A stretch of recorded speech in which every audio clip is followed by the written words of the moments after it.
ជួយសួរពុកម៉ែបងប្អូនទាំងអស់គ្នាចាតបតាមការសន្យាថាខ្ញុំទៅស្ទួយត្រីបានអត់នេះមើលសកម្មភាពទៅចាមកទីទៀតបានកាត់តដឹងចាថានេះស្ទួយបានឬអត់អូយនេះចូលដល់វគ្គបង្កាត់ភ្លើងចាំអាំងត្រីចាចាំមើលថាត្រីបានឬអត់ទេណោះទាយទាំងអស់គ្នាមើលថាបានអត់នោះអូយអ្នកស្ទួយដូចជាមកអង្គុយទៅហើយយ៉ាធ្វើអីចុះយ៉ាធ្វើអីចុះអីម្នាក់នោះក៏ថាមិនកំទៅស្ទួយត្រីមកអង្គុយទៅអីនោះ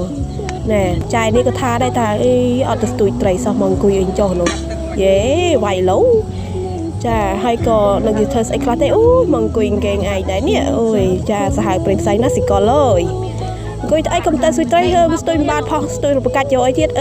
អង្គុយញ៉ាំបរោយទៅហ្នឹងហើយសម្រាប់សម្រួលទៅត្រីនេះមកអាំងសង្វាក់វិញចាមើលទៅការអាំងត្រីនេះអារអួលដែរគ្មានត្រីអាំងចា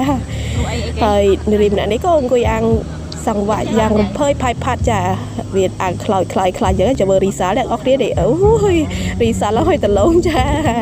ដោយសារតែអាឡៃតែនិយាយគ្នាឥឡូវឆេះអើយសង្វាក់ឥឡូវសរុបសេចក្តីមកតាត្រីអត់បានទេចាវាទៅហូបដូចបញ្ចុកមួយសាច់ជ្រូកសង្វាក់ហ្នឹងទៅត្រីអត់បានទេចាត្រីចាំត្រែហ្គេនិកជាចាអូយកុំឃើញបុរសរ៉ាឌីធ្វើកាយវិការស្អីទេនេះអូយចាជុំនឹងបងចាចាហើយមើលនារីម្នាក់នេះសេតដល់កហើយនេះគួយអាំងហើយគេប្រើអាំងគេប្រើអាំងរហូតទៀតចាចេញតួឯងរបស់យើងគឺកាយញុកឯចាគឺបើបើរឿងញ៉ាំវិញគឺបើឆ្លះខ្ញុំទេនេះបេតអត់មកចូលដល់ជុំភ្លាមចាចូលដល់មកផ្ទះហើយចាត្រីក៏បានដែរឥឡូវភាសាគ្នាបរោយតល្ងឹតឈឹងទៅហើយជីវិតវាតែប៉ុណ្្នឹងឯងបងប្អូនដែរនេះចាអរគុណជម្រាបលាបងប្អូន